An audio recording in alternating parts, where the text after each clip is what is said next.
do you think it's what is your next goal? Yeah, as I told you, when we talk about this this solo idea or something like this could be a goal. At the moment, I would say, you should never say, "Oh, I'm so satisfied," because then people think, "Okay, now he's done because he's satisfied with everything." But at the moment, I would say it happened all after the Corona thing. That no concerts, a lot of streams. We did a lot of stuff with the YouTube channels. And what happened after 20 years of playing live? I was getting a bit tired. So that means even the lockdowns, that was a hard part, of course, of my life. But I just, the rest was good to be at home. I recorded the Beatles album, and it took me like 6 weeks. Just imagine that you have 6 weeks in a row where you can record every day. I just did breakfast, was talking to my wife, said, "Okay, now I'm in my home studio. See you for lunch or for dinner or whatever." And I was able to concentrate on 12 songs for 6 weeks because I played most of the stuff by myself. And if something was not really good, I could re-record it or whatever. And so to have some time, that was really nice for me. And then I just thought after 3 months, so what about the concerts? I'm not missing the concerts. So I'm a player, I need to play. And then we played some gigs, with a lot of different things that maybe just 30 people could attend or 50 or whatever, but we played. And then there was the second lockdown, and once again, that was just before Christmas. I was still relaxed because you know how it is. I had to fix something at home, and we're all just humans, have to do different stuff that maybe I didn't have a lot of time for the last few years. And then there was Christmas. Everything is fine. Then it was January, and then it was February, and then something happened. Then it happened that I was getting nervous because I said, now I need to go back on stage. And it took another 4 months, really hard 4 months, where my mood was getting more bad. We all went through that. My mood was getting more bad every day. And I remember really that my first concert was on the 1st June, not in Germany. We played in Prague, in the Czech Republic, on a festival, Camorra Festival. And the funny thing is that even the first concert that I did after this long time, we played in a little club. And they said, "Oh, yeah, we're really strict here. We just leave 100 people in." And I said, "How many people can get in here?" And she said, 200. And what I just found out, there was a venue, the capacity was for 200 people for a standing, let's say, audience. But they put like 100 people as a sitting audience, so the club was like packed. And so we played, I think we played Django's Tiger as the first song, I remember that. And I think we got like 4 times applause within the song. And that was a very emotional moment to us, because I said, that was like, in the past, because it really was like in the past when we did the last concerts like that. And I was so thankful on that day, and I'm very glad that it stayed until today, because this is like 2 years ago already. The last 2 years we had a lot of concerts. We played everywhere, all over the world, and most of the concerts were really well visited. But I have so much fun to be on stage at the moment that I don't want to miss this once again. This is this is great, and the goal is, to be, let's say, to still react as a little child when it comes to music, so that you still enjoy stuff, that you still try to find out about new things, about new players, whatever, new collaborations. And I think I'm not a guy who is standing still. If you talk about my playing, of course, people would say, "Oh, he's playing the same shit over the last 10 years. But this is something, once again, that you have your own voice and that you have your own repertoire. I think this is something that I just found out maybe like 4, 5, 6, 7 years ago, because you always try to find new stuff for yourself. And I'm still I still find always new stuff for myself. If you listen to my first record or the fifth record or the seventh record or the 12th record, you always will find something new, and this is good. So that I'm still searching for new stuff. But if you're not an expert, you would say, "Oh, this sounds all the same." But this is just your voice, and if people are always like, I would say, if people always like. Complaining about people like Clapton is playing always the same. He's Eric Clapton. He's playing. He's supposed to play the same. He's playing like he's to be playing. himself. And, Yes. If he would play today something absolutely different, people would say he's not sounding like Clapton any longer. Yeah, you know what I mean? So this is the voice. But the other thing is what I just found out about me is not like it's not just a repertoire of licks that you can use that is important. Important is what you, let's say, what else you can do with the instrument, or let's say with other musicians, with other styles. Just try to do stuff. I did a video with Mike Dawes, who is one of this young generation, who's more like a rock guitar player on an acoustic guitar, a lot of tapping and clapping and percussion or whatever. And I love these guys too. I was never like, he's not jazz. I want to talk because I'm not jazz. You know what I mean? It's the same thing. I never saw myself. And what is jazz? What is jazz? Jazz is being in the moment. People will say, "I'm a jazz guitar player." I'm not a gypsy player. I'm not a jazz guitar player. I'm not a rock guitar player. I'm not a pop guitar player. I'm just a musician who choose the guitar. And if I would have a beautiful voice, maybe I've never chose the guitar, then I would become a singer or whatever. And so. I always have, I try to have respect for everybody. I think it's also not something rude if you say, okay, this guy can't play. If somebody really can't play, people can't fool me. I'm not impressed by something. I'm just impressed if somebody is doing a good job. And, even if I don't understand what this guy is doing, I still have enough musical knowledge to understand it's great. It's maybe not my cup of tea, but I would never say something respectless, because I just think this guy is doing his thing, I'm doing my thing. And for example, with Mike, we have a very good understanding. We see a lot of the stuff the same way. And he said, I would love to play a song with you, but I'm not an improviser. And said, do you know what, Mike? Just show the world that I and you, that we both are able to play something together. We work out something. Just show me one of your songs. Mm-hmm. I just use some of your licks, and then I just do my solo. And we did this thing, and it was successful. And it should just show there are no borders if you're a musician. You know what I mean? I think a musician is somebody who's picking up his instrument and tries to do his best to fit in. And if it's just two notes. I mean, the one border we have to cross, we have to touch people. Yes, that is such a difficult thing to achieve, and like I told you a couple of days ago, I was so touched when I heard you. Of course, I was amazed on one hand. On the other side, I was touched, and I said to you, I don't know many musicians in that category that touch you with just a simple line.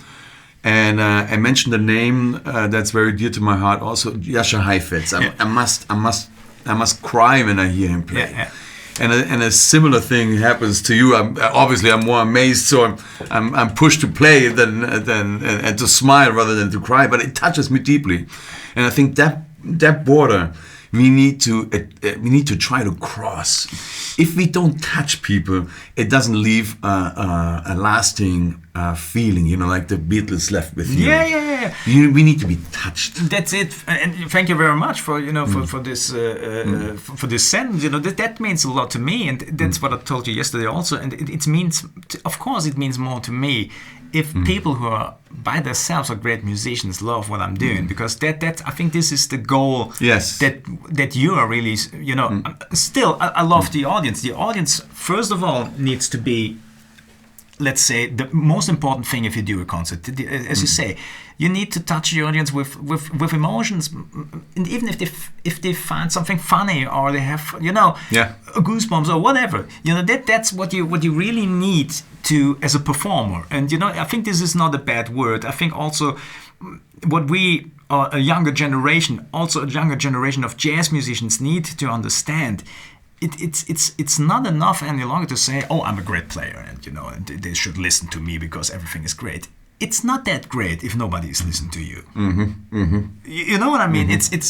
You think that you're great, but if somebody else is thinking that you're great, it's maybe much better.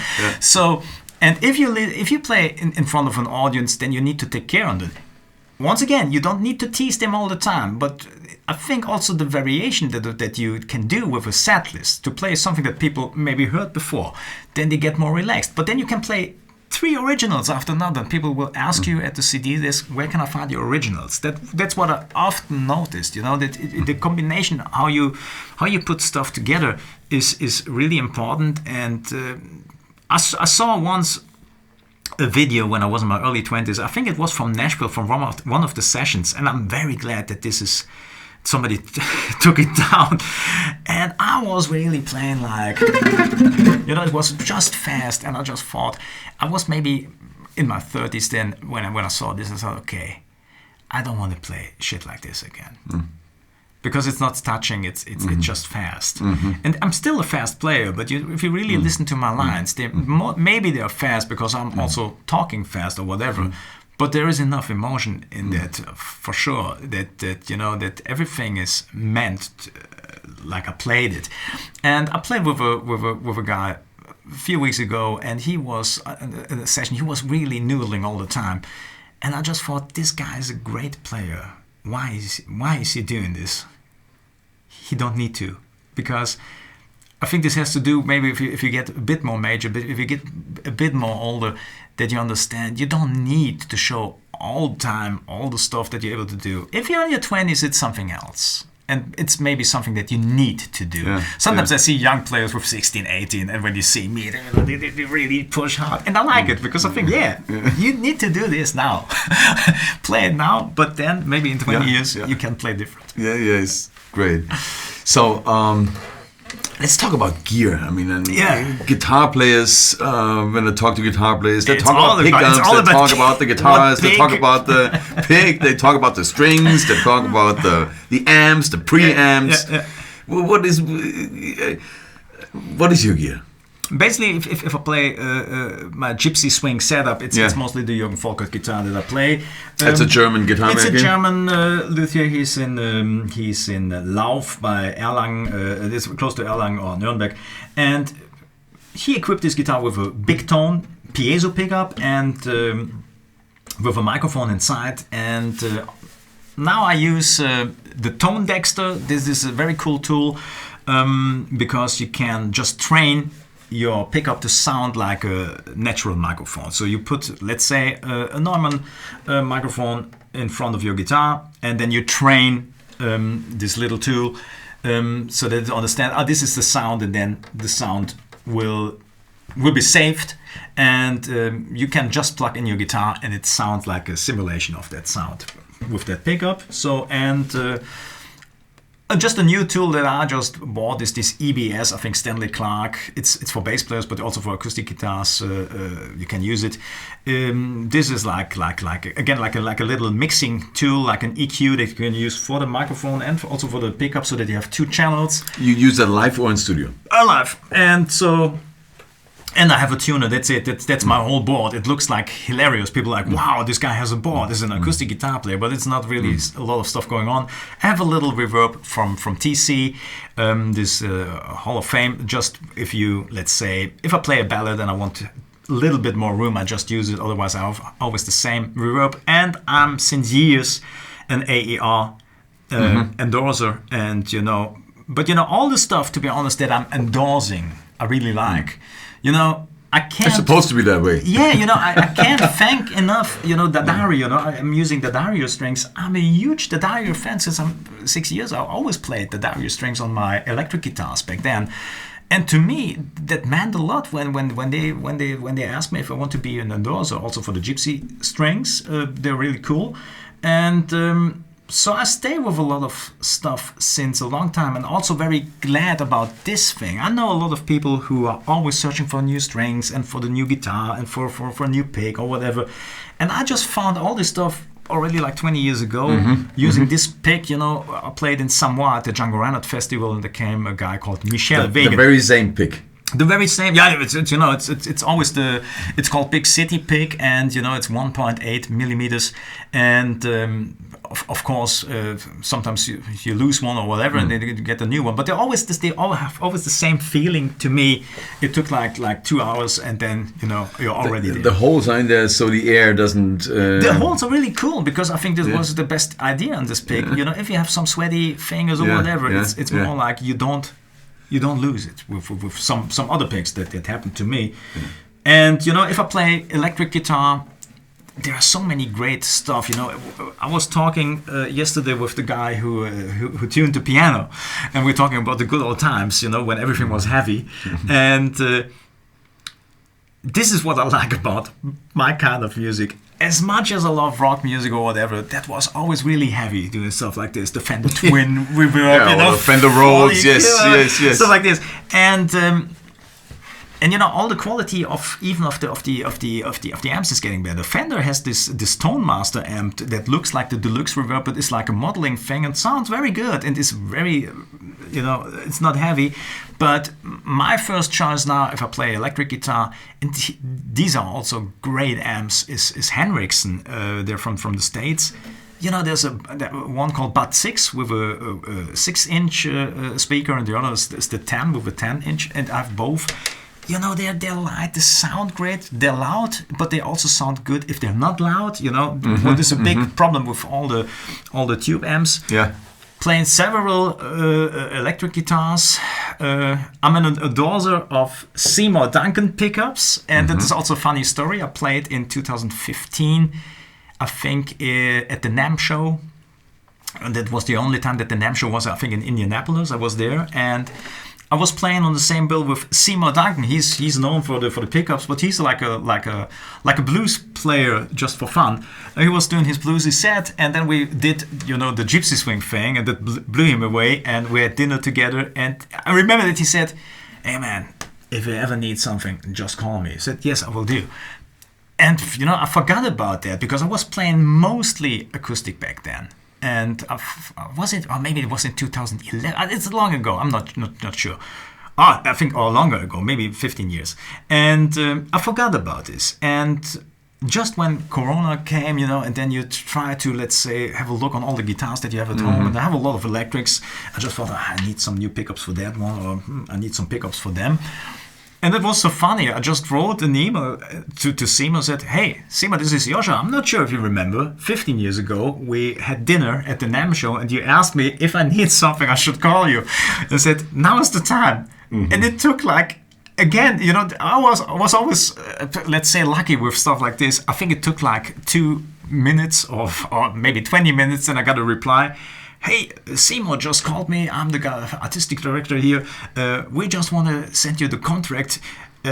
Now you're an endorser of Seymour Duncan pickups," because he still remembered this concert that we did. So I'm glad to work with a lot of people that I really like. I play guitars that I'm not an endorser of. I play guitars that I'm an endorser of. There's a guy, Thomas Schmidt-Winkler from Düsseldorf. He's building great guitars, by the way. He had a nice article in Guitar und Bass. He just gave me a hollow body guitar that is great. Henning Dodora is a guy that I play arched above. There is Calliope guitars, nylon strings. I have so many guitars, and it's never like, oh, somebody is giving the guitar to me, and then I don't use it, or there is a lot of dust on it, or I just want to get it. If I don't use it, I don't need it, And all the guitars, every now and then you will find them in one of my videos. Very good, very good. Yeah. So, what about family today and touring, and you're on the road a lot? That's the thing that I told you. That was the only thing that I always just try to keep a bit more private, because you don't have privacy, and even if you're, let's say, in our niche. And I love it to do this social media thing, a story here, a story there, something on Facebook.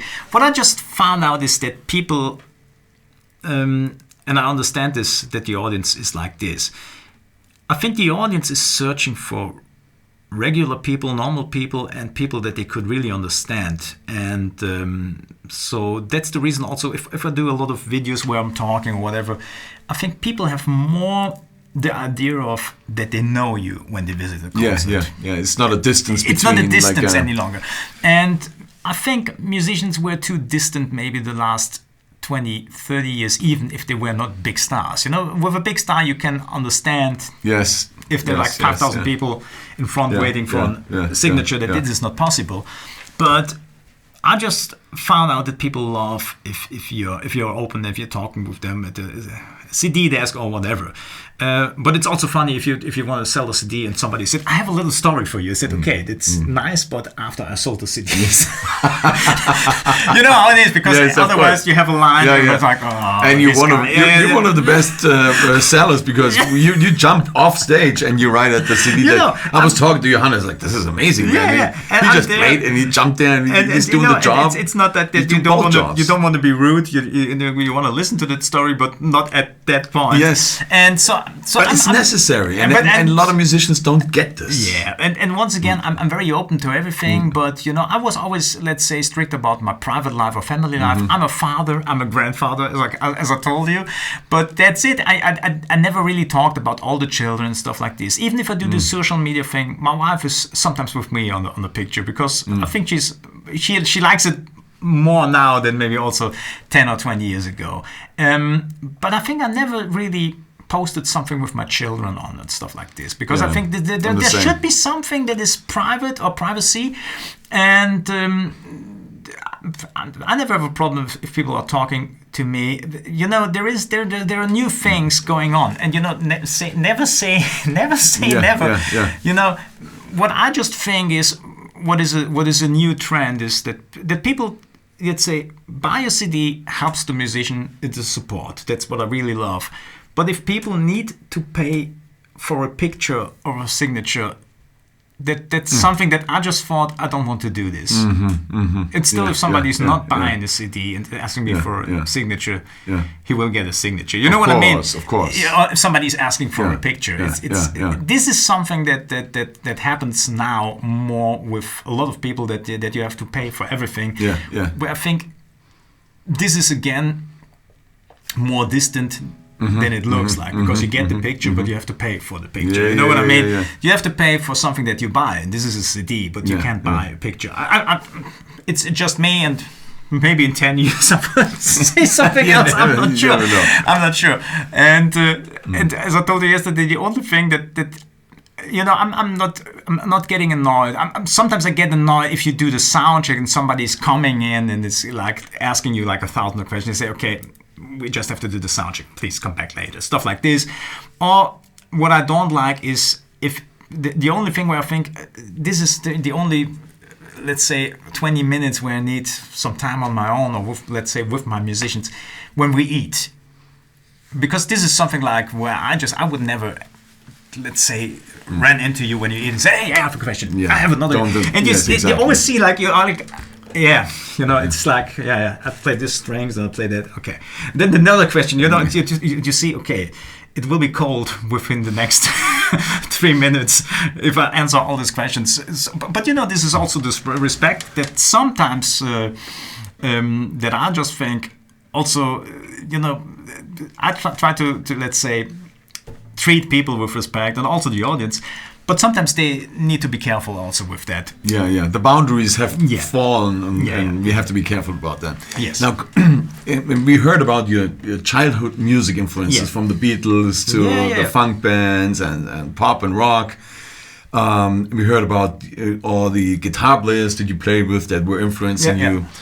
Are there any musicians or bands right now that you listen to that are not guitarists? That you like listen to, or that maybe influence you, where you seek inspiration from? I'm always listening to music, or to new music, or to other music, or jazz or pop or whatever still. And if I think about, and let's say example, João Bosco, maybe you know this guy. Of course, he's playing guitar, but he's a great singer. And I just remember that I heard the name a few times from my father. He said, oh, great player, because he was in television often in the 90s. And just recently I found him somewhere in the internet and found, wow, what great stuff. You know, some stuff like this. Or I think Gonzalo Bergara, great gypsy guitar player from Argentina, he told me about this recording, what is it, Tom and Ellis, I think, from Antonio Carlos Jobim, with the lady who's singing. And he said that was one of his main influences. And after somebody is telling me something like that, I'm searching for a record like this. There was another guy, Jörg Seidel, a good guitar player. He was talking about a recording that Manfred Krug was doing with a big band. I didn't find it yet because I want to get it as a vinyl, and I will listen to that. I just bought the new Rolling Stones album, and I think it's a good one. I like stuff like this. I was in the Netherlands to see George Benson at the North Sea Jazz Festival, and on the same bill there was Marcus King playing, and once again a king who is playing blues, Marcus King. And I've heard the name before, but you know, to be honest, I never really listened to that. And that concert, that blew me away. It was, you know, I was there to see Benson, but I left as a Marcus King fan. And I just bought directly the vinyl. You know, it has not specific to do, again, he's also a guitar player. It has not to do just with guitar players. It has to do with stuff that sometimes you see on festivals or somebody is talking about or is telling you about.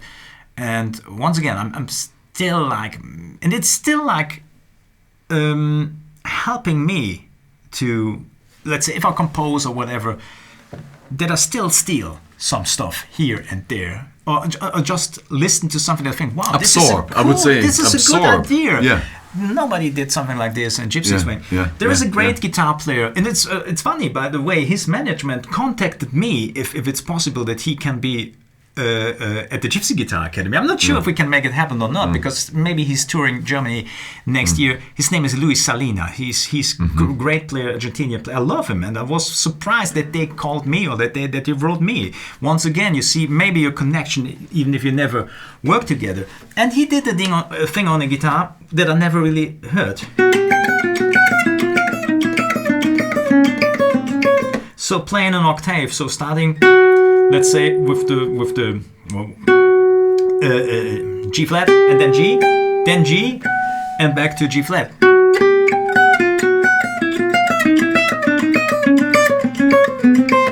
It's not nothing special, but I thought, okay, I don't know a gypsy jazz player, rock player who's doing stuff like this, but it's a great idea. I would just steal it. And every now and then I'm just playing this. Perfect. You know, that's what I just think. Just little.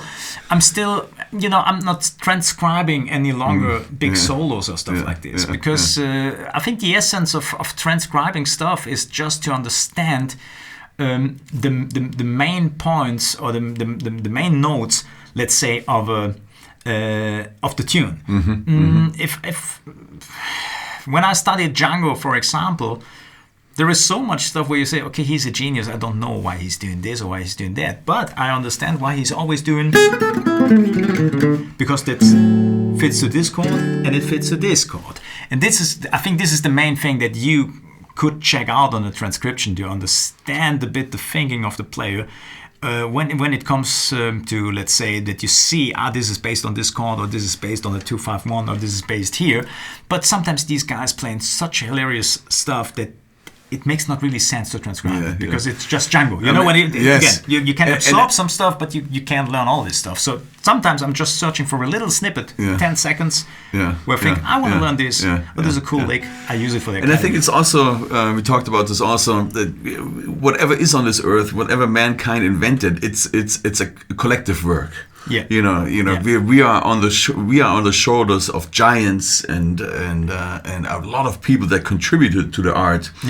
And it's like Gutenberg invented the press, but who knows if, like, 5,000 years ago, somebody in mud put some seal in the mud, and that was maybe the first press.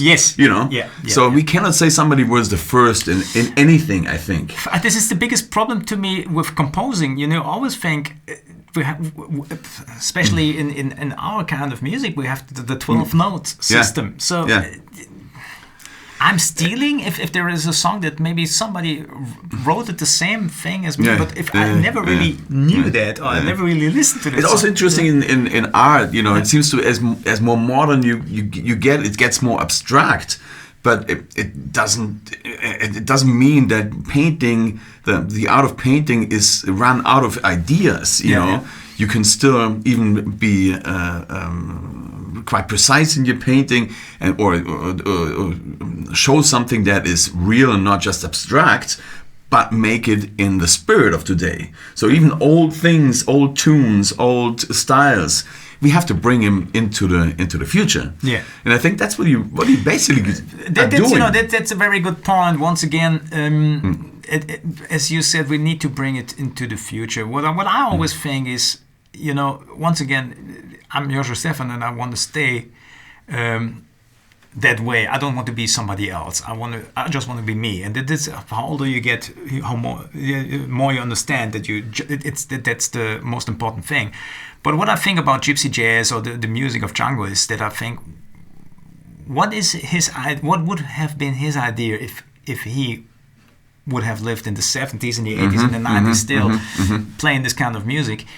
And as much as I love that the scene is growing and that we have a lot of great young players and you know, everything is, let's say, going well and going on, I sometimes see, of course, that it's hard to let's say that everybody invents something new in that style, but you have a lot of stuff that still sounds the same, that it sounds already like 50 or 60 years.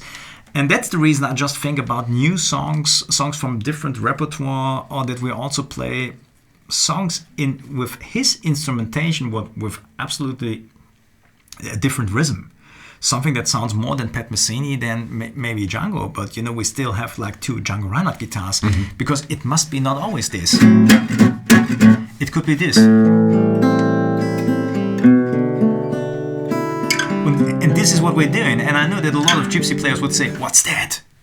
Does belong here," or something, yes. And I don't see it that way. I just think, does this belong into my concert in these 2 hours that I'm playing? Exactly. And is this, let's say, taking the whole thing to, let's say, not a different level would sound arrogant. A different plane. To a different plane, to a different place, and to a combination that will help again bringing new people to gypsy jazz. Also an amalgamation of your ways of doing things. And you know what I really must say is, you always have purists and you have always people who try to open up stuff.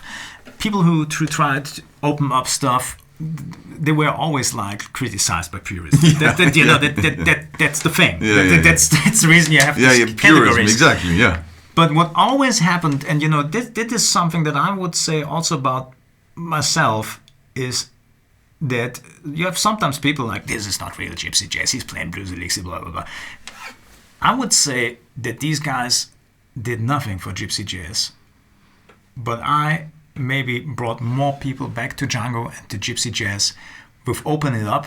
Yes. Just because of the reason, because somebody was searching for Hey Joe, didn't found the Hendrix version, found my version, think, well, what's that? Never heard something like this. And then he finds out this is gypsy jazz, and then he will find Django. You know what I mean? And that what happened to me when I played at the John Petrucci guitar camp in July. Really, let's say, there are progressive rock players, heavy metal players. And I was the only one with an acoustic guitar. I was playing there with Russ Spiegel, great jazz guitar player, who was in Germany for a long time. And I called him up because somebody gave me his number and said, "Hey Russ, I can't do this on my own. If I really want to show them what I'm doing, I need somebody who's doing the rhythm for me. Are you up to do that?" And he said, "Yes, I know some of the repertoire. Let's do a bossa. Let's do maybe a jazz song. Let's do some Django." I said, "That's great." And I think we played in total maybe 10 songs. And you must imagine we played in this room, 250 students, all looking like coming from a heavy metal festival. And we started playing gypsy jazz with 2 acoustic guitars. After they heard already like 3 electric guitar players, very loud, with backing tracks, with a lot of effects. And I just thought, okay, let's see. There are just there are just 2 chances that I have. Maybe they will love it or they will hate it. And John Petrucci, he said, you will play at the end. And said, trust me, I know my audience, I know what will happen. And it was like, again, we played the first song, and it was hilarious. It was the first time since 20 years that I just felt like the internet is not existing because of the reactions. Everywhere where I play, people watched the videos or knew what you're doing. Everything is enthusiastic, but what happened there was like they were screaming for 1 hour. They were like standing ovations all the time, within the songs, after the songs, from a young audience who never really knew what this kind of music comes from. You converted a couple of people. And what happened is that a lot of young players, 16, 17, 18, 20 years old, came to me the next few days. It was a 1-week camp, and told me they will buy an acoustic guitar now, they will search for Django Reinhardt, they will find out about gypsy jazz, and they want to learn that style. And I think... And they'll follow you, that's for sure. I would say mission completed, you know what I mean? That's the goal. We completed a mission. Yeah. We finished a record in the past few days. Yes. And I'm so happy that we got to exchange musically, that I got to know you more as a person, as a human being, as a musician, of course. And I'm happy what you give to the world of music, to the world of guitar. Thank you very much. And we're gonna have you in our festivals many times. I hope we do more records, more gigs, and things like this together. And yes, so the record at some point that we are doing will be coming out. It's gonna be called Highwire. And subscribe to the Gypsy Guitar Academy, to Music Just Music channel, and follow Joshua and his career. Thank you so much for listening and watching. And now, if we may listen, may I ask you to play one last song? And I was thinking, since the Beatles influenced you, and you had a record just Beatles songs, would you play one of these songs for us? Okay, I will try. That would be beautiful. Thank you so much.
Thank you so much, Joshua.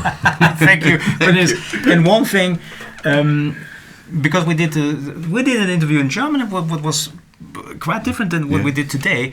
But one thing I don't want to miss, because you asked me yesterday to say a few words about your brother Johannes, and just as the last word, because this is also our connection. I think I know him since more than 15 years. Great classical player, great human being, and somebody who did a lot together with you for the German classical guitar scene, but also for the whole acoustic guitar scene. I'm very thankful, for that meeting and that we are connected together. And it's a great thank you to Johannes and also to you. Thank you very much. Thank you.